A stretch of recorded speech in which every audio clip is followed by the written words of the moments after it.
What's going on, folks? This is Acid Root. So I'm going to review the third Austin Powers movie soundtrack, Goldmember.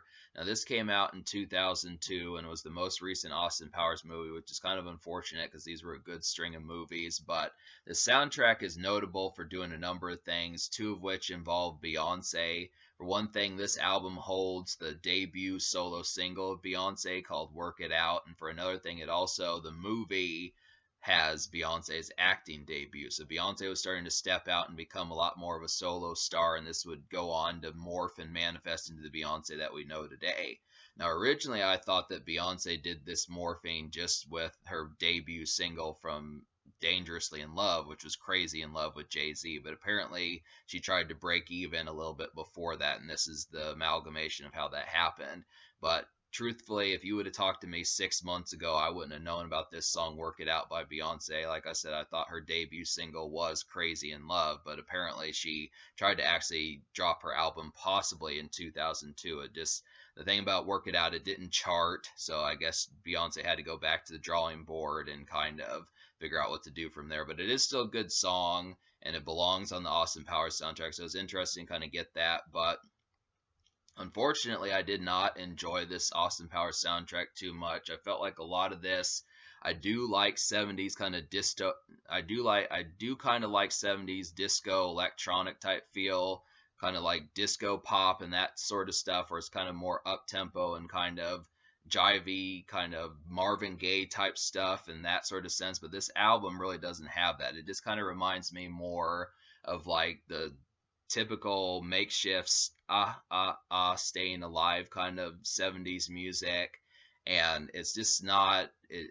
Like, I feel like maybe the songs that they chose from the 70s were just not quite poignant enough for what needed to be. And now I know it's a PG-13 movie and the audience was intending to somewhat be more family rated and just family friendly in like a teen sense, but I feel like the songs that they chose from the 70s, I just think that they probably could have had a better sense of like selection as far as doing that, because I do feel like the Rolling Stones song is kind of disappointing, the Earth, Wind and Fire song is kind of disappointing, and some of the songs that like attempt to do 70s like Smash Mouth just don't really hold up at all either. So there's just a lot of bad choices on here, but we'll go ahead and talk about the singles first, because these are some bright moments that do make this project worth purchasing.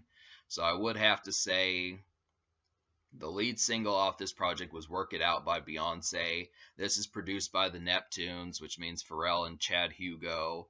And Beyonce does a nice job on here. Nice melodic kind of vocals and a nice kind of jazzy kind of production. It reminds me of like a smaller venue. It's interesting to kind of see Beyonce's solo debut, just because typically for the stuff she's known for, she usually makes like brazen and kind of like triumphant kind of music that just immediately takes hold of like R&B and that type of stuff. But this song really is a lot more small time. And that's kind of the concept behind it. It just feels more of like a coffee shop and kind of pub, kind of small venue, kind of more Amy Winehouse type music, more so than Beyonce's crazy. I mean, if you compare this song Work It Out to Crazy in Love by Beyonce the year later, it just feels like Crazy in Love just definitely feels like a song that you would hear more accurately and a lot more often. Like, that's pretty ubiquitous song. It can be played in a number of places, parks and malls and places like that, just football games, all sorts of places where you'd hear music. But Work It Out,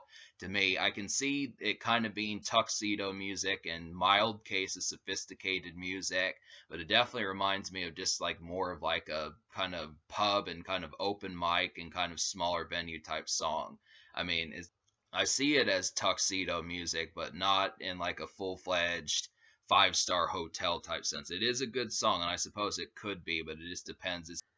I mean, considering that the song is 70s induced, that's the sort of stuff that you were hearing back in the 70s, is the more brass instruments and kind of jazzy type stuff where you'd hear saxophones and trumpets and those type instruments and that sort of stuff, kind of more in like a jazz bar and that type of stuff. Is this that kind of stuff where you just would go to a jazz bar? This would probably be a song that you'd hear in recent times if you were to go to like a place where you'd hear a jazz band or something like that. And that's just kind of the concept. It doesn't seem like there's an overabundance of jazz bars around, but I do kind of feel like that sort of vibe kind of gives me that. But it just kind of reminds me of like a smaller venue type thing, but it is a good song. I do think it's catchy. Beyonce has a pretty standard hook, not as catchy as Crazy in Love and other songs that she would go on to do, like Naughty Girl and stuff like that. But it definitely works as like a pretty cast song. I would definitely give the song an A minus at least to be able to say how the effectiveness of it kind of goes. But it is quite a quality song. It's just that it didn't chart for one thing. The song did not chart for one thing. The song did not chart, which is kind of disappointing, but I do feel like it's solid enough to where it's worth checking out and worth getting this for Beyonce's debut and that type of stuff. So that's just kind of the concept, but you have to understand that it is rooted in the 70s. It sounds like it's from 2002, but at the same time, it can be a interpolation of like 70s as far as if you want like another taste of 70s if you miss that sound. So that's kind of the thing. But the second single was Boys by Britney Spears and featuring Pharrell Williams. So this kind of has like a nice dance ready, kind of stepping out kind of beat. I definitely feel like Britney Spears, who has lost some of her teenage angst from songs like Hit Me Baby One More Time and Oops, I Did It Again, it still kind of has like that mild kind of maybe school dance kind of feel towards it, but I think it's approached enough to where you could hear this at a dance club in a place where you could go out and have drinks and that type stuff. And this kind of, I mean, it's kind of like puppy love almost, it seems like in the song, but I do think it's flirty enough to kind of be a pretty rock solid dance cut. And I definitely see that. Like Britney Spears does a good job on here. And just kind of has that energy of like a "what are you waiting for? Come talk to me" kind of vibe, and that's just kind of the concept behind it. But I would also have to say, like, Pharrell does a nice job. He gives off the same vibes that he gives from like his "I'm a Hustler Baby" song with Jay-Z, and then "Shake Your Ass" with Mystical. So he has that same kind of pitch, same kind of approach to, towards how he does it. It's nice to see Pharrell kind of stepping out in his early days. This is another dance ready kind of cut from the Neptunes, and the Neptunes did both of these songs. They did both the singles from the Austin Powers soundtrack, so they did work it out, and they did Boys co-ed remix. It was interesting to kind of get that because the Neptunes were starting to kind of blow up in like 2002, and they had a number of hits. So that's pretty good stuff. Both of them are dance ready. Would recommend both of them for kind of a mild sense of a weekend. I mean, really work it out. I can see that one kind of being a song that you'd have some drinks in your system. It's kind of like a mild kind of party song in a sense, but it's just kind of more of like a night venue and just like a moderate sense. But that's just kind of the concept. So, but really the rest of this album I just did not enjoy at all. There's too many songs to list as far as like how much of a bad time I was having with this project.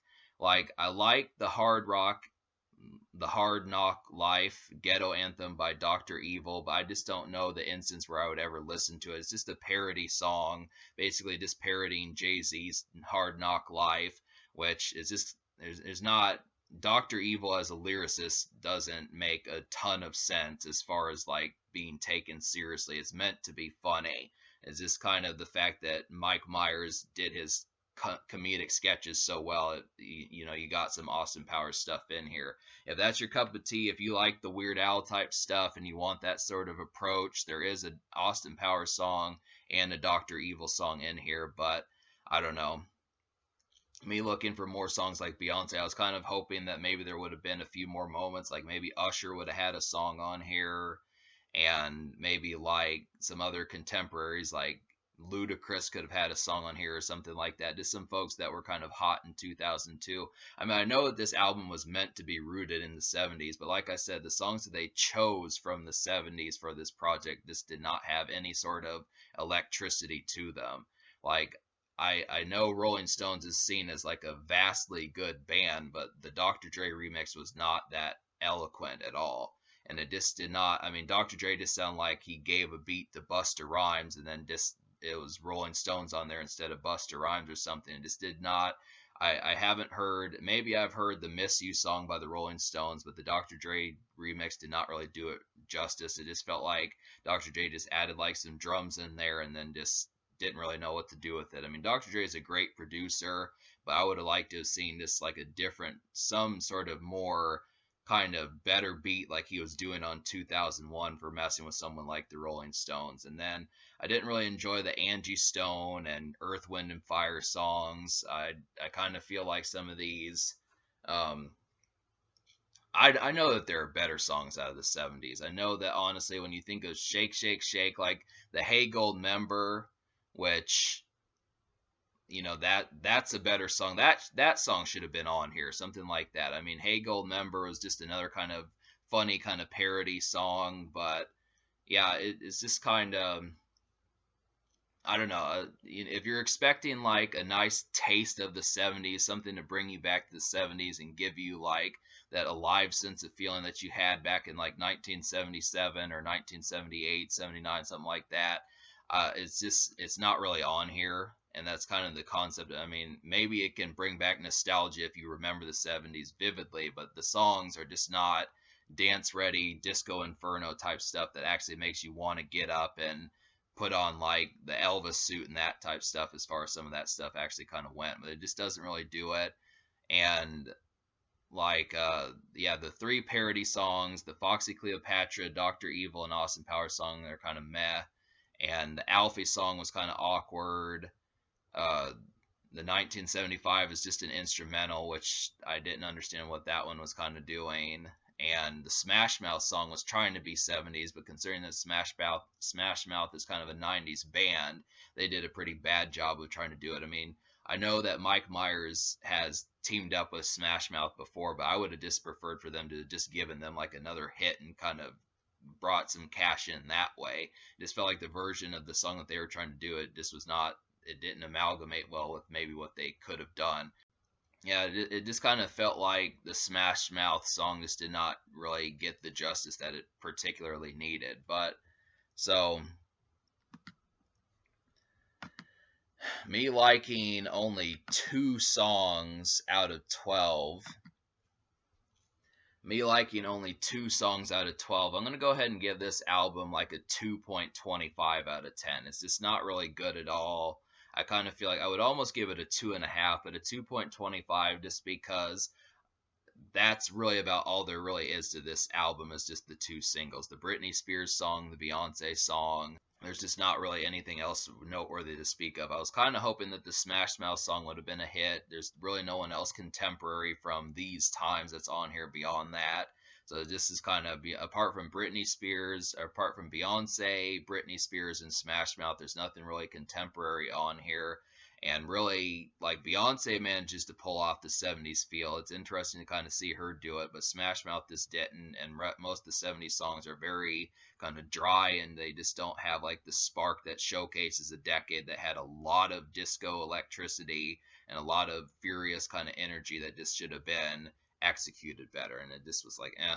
And even Hey Goldmember, which was kind of an interpolation of some of the better songs from the 70s, if that had, I don't know, it's just kind of, some of these were more intended to be funny and kind of more tongue in cheek and less taken seriously as far as songs that you're going to jam out to and go out for the weekend. But it's just kind of more in a Weird Al sense. This is kind of more of like a Weird Al kind of album where it's just kind of seen as like in jest and jovialness as opposed to be taken seriously. Now there are songs that do that, like the Beyonce and Britney Spears song, but apart from that, there's the jokes are kind of okay if that's what you're looking for, and the 70s attempts are just flat entirely. So that's kind of the concept. But the social score, I will give a 4 out of 10 because Beyonce and Britney Spears do a great job of making like some jivey stepping out music, but it just is really, that's about all there is.